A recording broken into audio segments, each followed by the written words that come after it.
14th video tutorial of the Verilog course series.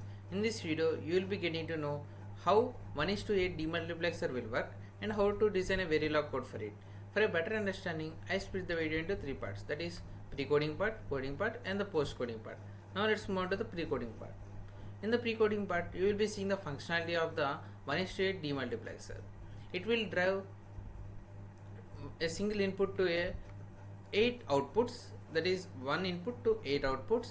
This reverse of the multiplexer that will drive 8 inputs to a single output, it will drive single output to 8 outputs using 3 selection lines. And coming to the truth table, here it is. D is my input and it can be either 0 or 1.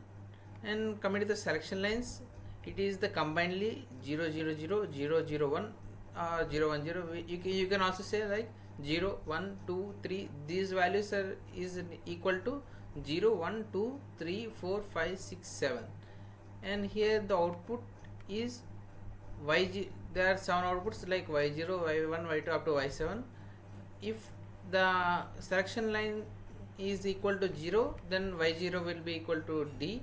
If selection line equal to 1, then y1 equal to d. If selection line equal to 2, then y2 equal to d. And up to if selection line is 7, then y7 equal to d.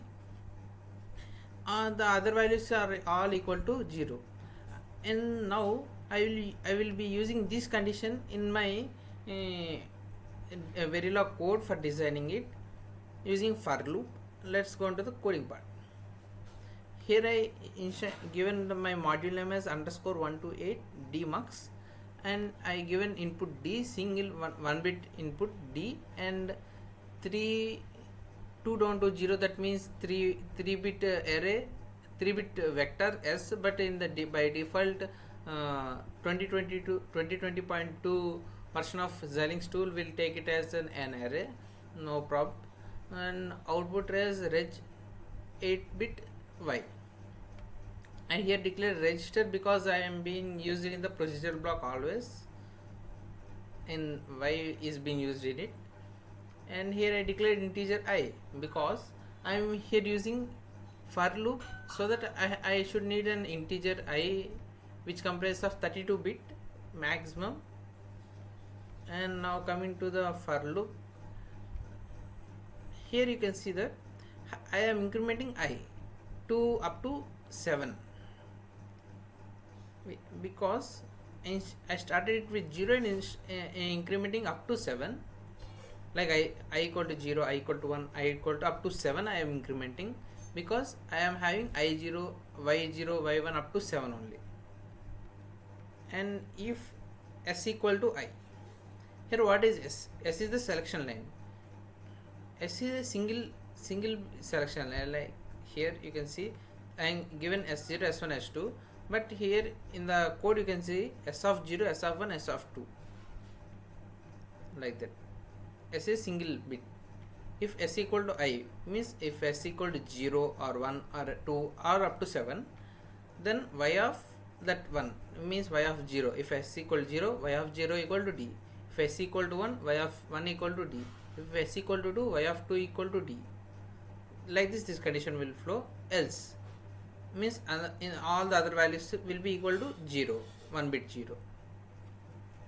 And here I ended all the always block, and here in where is end module?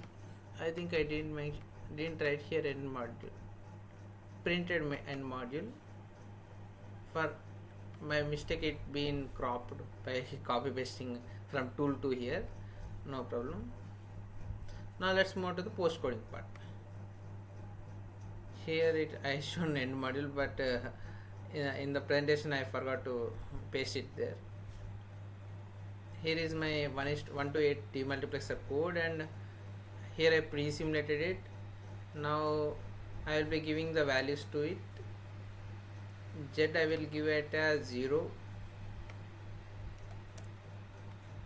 and D I will give it as 1. So my y of 0 will become 1, and rest of the values will be remaining as x. Let's run for 10 nanoseconds. y equal to 1, you can also 1, you should see y of 0 is 1 and all the values will remain 0. Here s is 0 and d equal to 1. You can also check it like d equal to 1, so I will be taking s as 1, so that 111 will be equal to the value, no, 111 means the value is 8. Okay, illegal value 8, object size 3 does not match the size 8. Okay, which means we can't take the value in the hexadecimal 8, so we can take 7, 0 to 7 neither. If you take 7, the automatically the values will change like 111. So the values I will be getting is I of 7 will be 1.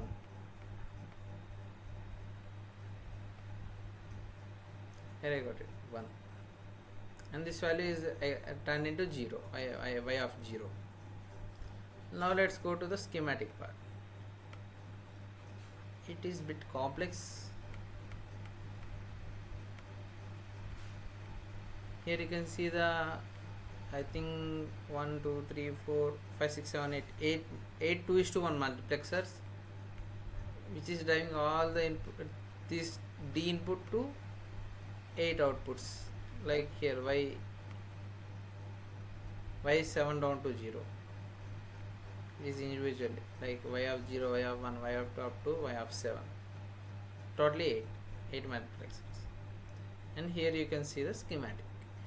And finally, and if you want to do much practice on Verilog questions, you can check the description box below, so that you can find much more questions in the description box. And thank you for watching. If you like the video, do like it and subscribe to YouTube channel.